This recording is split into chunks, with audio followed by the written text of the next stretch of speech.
Hello everyone, welcome back to Guide to Everything. In today's video, I'll show you on how you can simply get to the boat on Stardew Valley.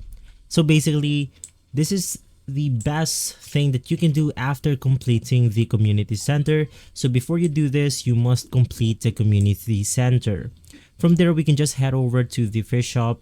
This shop opens from 9 a.m. to 5 p.m. So just head over to this location and then you want to enter the shop right here. Now, if this message shows up, you can just go ahead and come back again tomorrow. So let's just go ahead and do that. So basically, after a couple of days, the shop is now open.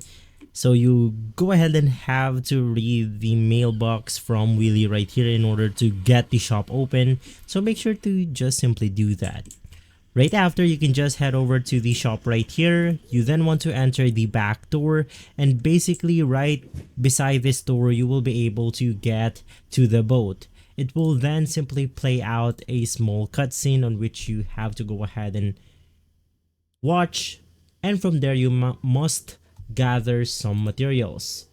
Basically, you need 200 hardwood, 5 iridium bars, and 5 battery packs.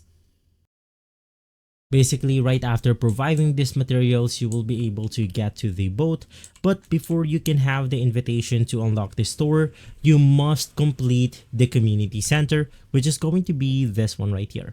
If this video has been helpful, leave a like, subscribe, and follow Guide to Everything for more videos like this. And as always, thanks for watching.